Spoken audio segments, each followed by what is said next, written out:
ঈদ উপলক্ষে ছেলে মেয়ে নতুন জামার বায়না ধরেছে। নিজে না খেয়ে হলেও তাদের নতুন জামা কিনে দিতে হবে। বর্তমানে যাত্রীদের চাপ নেই, তাই ইনকামও নেই। সারাদিন যা হচ্ছে তা দিয়ে বাজার খরচই শেষ হয়ে যাচ্ছে। কথাগুলো বলছিলেন ঢাকার কমলাপুর রেল স্টেশনের একজন কুলি।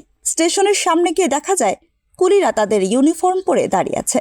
পাশেই আছে মালামাল টানার ট্রলিগুলো। কেউ অলস সময় কাটাচ্ছেন, আবার কেউ মালামাল পরিবহন করছেন। বর্তমানে যাত্রী কম থাকায় ইনকাম কম। সামনে ঈদ, নিজের জন্য না হলেও বাচ্চাদের জন্য কিছু হলে কেনাকাটা করা লাগবে। আবার বর্তমান সময় নিত্যপণ্যের মূল্য বৃদ্ধি হলেও বাড়েনি তাদের উপার্জন। 2 শতাধিক নিবন্ধিত কুলি কমলাপুর রেল স্টেশনে কাজ করেন। তাদের প্রায় সবারই একই চিন্তা। তারা জানান, কুলির কাজ করে দিনে 4 থেকে 500 টাকা আয় হয়। সংসার খরচেই তা চলে যায়। স্কুল পড়ুয়া ছেলেমেয়ের খাতা কলমও ঠিকমতো কিনে দিতে পারেন না। তবে বরাবরের মতোই কিছু কুলির বিরুদ্ধে ব্যাগ, লাগেজ, মালামাল নিয়ে টানাটানি এবং সামান্য দূরত্বে পৌঁছে দিয়ে অতিরিক্ত টাকা দাবির অভিযোগ রয়েছে। এ নিয়ে যাত্রীদের সঙ্গে বাকবিতণ্ডাও হয়।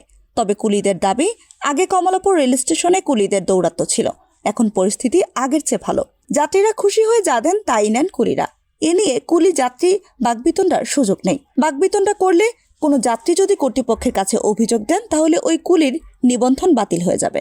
আগের মতো কাম নাই, এখন তো কিছু কিনতে পারি না, কাজ করলে ঢাকা শহরটায় ঘর ভাড়া দেই, বাজার জিনিসপত্র দাম বেশি, নিজেও কিছু কখনো কিছু কিনলে কিছু কিনলে